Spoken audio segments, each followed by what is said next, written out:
Ayun guys 'no, naku pakinggan natin mabuti 'to guys 'no. Naku eto na, papakinggan lang natin 'to, Ang Muna sinasabi na ba't daw ang bilis namin?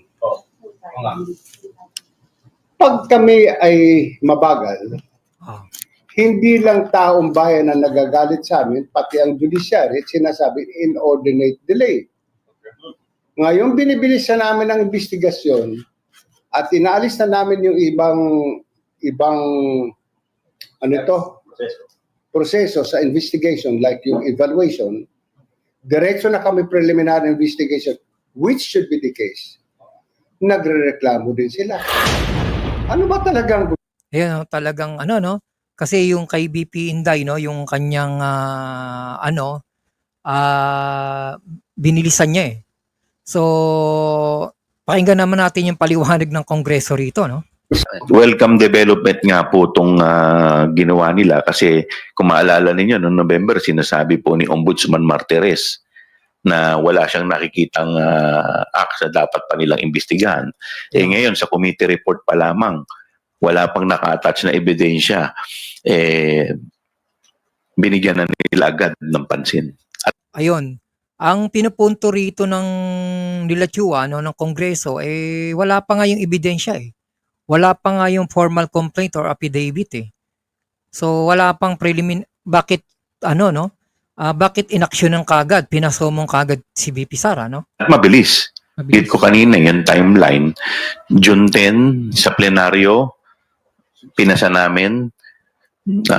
June 16, natanggap ng Ombudsman yung kopya ng aming committee report kasi kinapi-furnish lang po sila.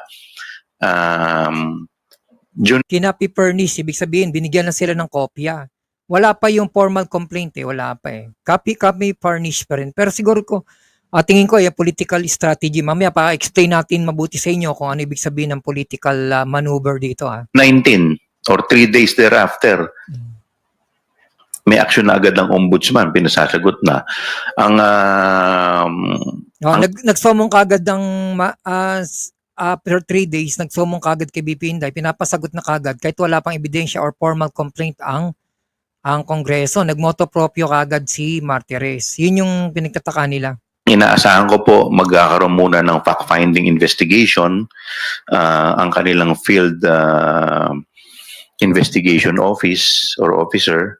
And then after that, pagkatapos silang buuin yung mga ebidensya, saka pa lamang magpuproceed sa preliminary investigation.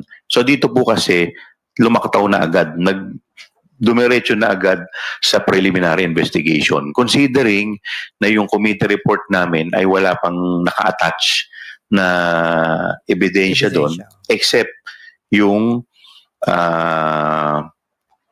is privilege speech ni Congressman Valeriano kung saan pinanggalingan ng committee report. Ito medyo mabilis eh.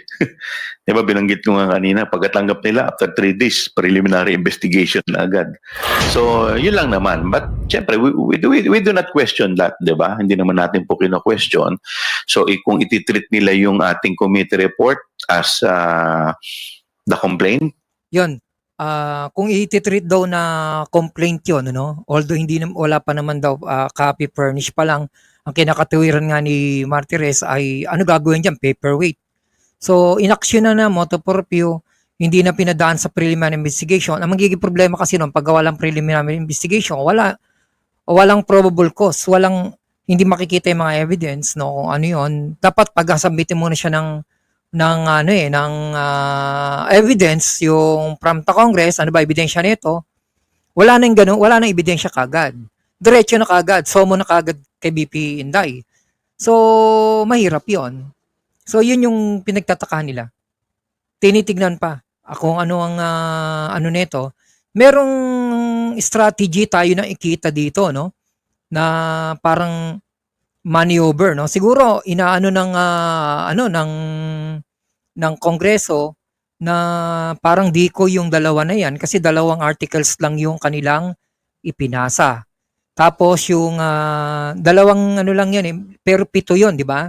So parang decoy siya na tinitignan nila kung aaktin agad ni ano no Martires, no, parang decoy lang, ginarab kagad ni ano, para wala na siguro makapag sampa pa no mga iba pang mga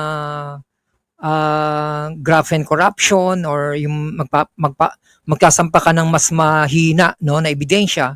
So nagsabit na sila ng copy varnish kagad sila, pero dalawa lang ang sinabit nila. So yung 5 siguro, yung dalawa lang ang ibinigay kay Martires.